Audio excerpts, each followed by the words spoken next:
अस्सलामुअलैकुम friends, welcome to technical skills. I hope तमाम friends खैरियत से होंगे। अल्लाह आपको खुश रखे और अपने हिफ्ज़ व ईमान में रखे। जैसे कि आप सब लोग जानते हैं कि CS 508 की GDP आ चुकी है। जैसे कि इसकी लास्ट डेट है 21 है और इसकी जो टॉपिक है वो भी मैं आपके साथ शेयर कर दूंगा। जैसे कि आपके सामने मैंने जो इसका टॉपिक है वो लिखा हुआ है, तो इसके नीचे मैंने इसमें उर्दू में भी आपको समझाया है। तो काइंडली मैं सब दोस्तों से यही रिक्वेस्ट करूँगा कि मैं आपको उर्दू में इंग्लिश में रीड करके बता दूंगा और आप नीचे से उर्दू जो मैंने आपको लिख के दिखा चुका हूँ वो रीड करके इसको समझ लीजिएगा कि इसमें वो GDP में कहना क्या चाह रहा है। तो मैं चलते हैं अपने टॉपिक की तरफ। जैसे कि we know programming language evaluation criteria helps to understand the futures of various programming languages. Suppose you have been hired as a senior programmer in international software company and you have to establish the language evaluation criteria for programming language। जैसे कि नीचे मैंने आपको ये अच्छे से समझाया है, आप काइंडली इसे रीड कर लीजिएगा खुद। अगर मैं खुद सब कुछ रीड करके आपको समझाऊंगा तो ये वीडियो बहुत ही लेंथी हो जाएगी और मैं चाहता हूँ कि ये वीडियो शार्ट हो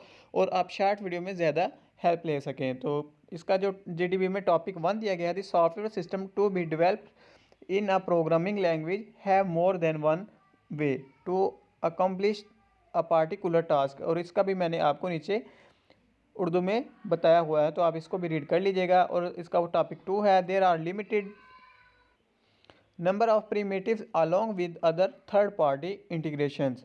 और इसका पॉइंट 3 है, as per language documentation the use of reserved keyword primitive as the program variable objects for programming easy. और पॉइंट 4 है, the allocation of variable objects and expressions are tested for error at compile and run time.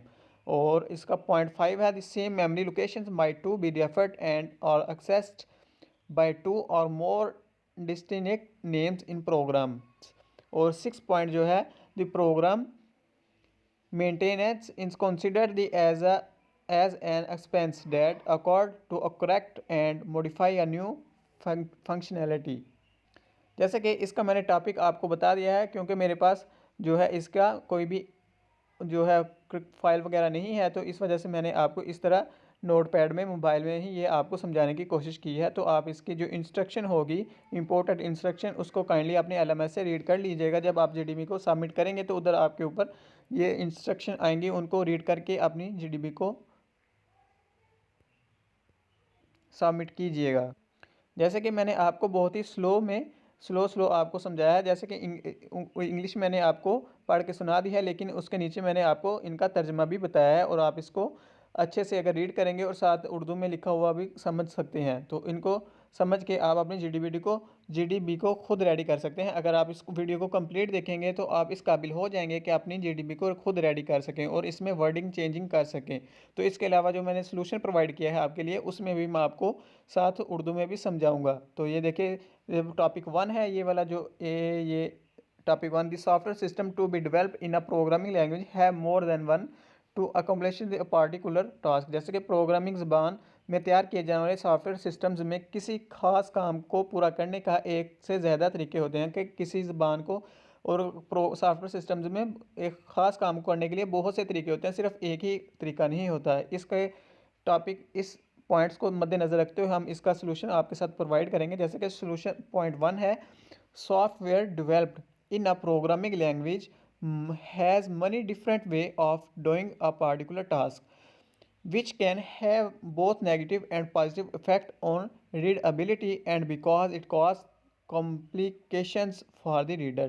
जैसे कि उर्दू में कहा आपको कहने इस topic में मैंने आपको ये समझाया कि प्रोग्रामिंग लैंग्वेज में तैयार किए गए सॉफ्टवेयर में किसी ख़ास काम को करने के बहुत से तरीके होते हैं जो पढ़ने की अहलियत पर मनफी और मुस्बत दोनों असरात इस पर हो सकते हैं और इसीलिए ये कारीन के लिए पेचीदगियों का बायस बनता है। तो नंबर 2 जो है, इसका पॉइंट इधर से आप देखिए, there are limited number of primitive along with other third party integrations. आप इसको भी मद्देनज़र रखते हुए आप इसका पॉइंट 2 हम आपके साथ शेयर करेंगे। जैसे कि the availability of equivalent primitives with a limit numbers of separate third party integrations can improve the writability of code by providing useful tools and resource for the programmer, but limited number of suitable primitives can affect the power of expressions। तो इसका भी मैंने आपको उर्दू में भी समझाया है, तो आप इसको उर्दू मैंने आपके साथ इसलिए शेयर की है ताकि आप इस उर्दू को मद्देनज़र रखते हुए आप अपनी वर्डिंग में चेंजिंग कर सकें, क्योंकि कुछ स्टूडेंट ऐसे होते हैं कि जिनको इंग्लिश में कुछ समझ नहीं आती। तो इस वजह से मैंने उर्दू में भी आपके साथ इसको शेयर किया है ताकि आप इस उर्दू को मद्देनज़र रखते हुए और इसमें गूगल में या किसी और चीज़ में आप इसको वर्डिंग में चेंजिंग कर सकें। और बहुत सी वेबसाइट में आप इस पैरे को अगर कॉपी पेस्ट करके उधर करेंगे तो आपको वो वर्डिंग चेंज करके आपको इसी पैरे को इसके मीनिंग बहुत से मुख्तलिफ मीनिंग्स में आपको चेंजिंग कर सकते हैं ईजीली। तो इसका पॉइंट 3 है, using the reserve keyword as object can make program code more readable for all that readers unfamiliar with the language may encounter. जैसे कि ये पॉइंट 3 था। तो इसके अलावा पॉइंट 4 है, variable and expression check for run time error can reduce the likelihood of short term errors and make them easier to identify and correct. जैसे कि मैंने आपके साथ इसके ऊपर जो थे जीडीबी में 6 पॉइंट थे, तो इधर भी मैंने आपके साथ 6 ही पॉइंट शेयर किए हैं। जैसे कि रेफर टू पॉइंट 5 है, refer to same memory locations by several different names and can adversely affect the readability of the code because it can cause confusion for them to follow।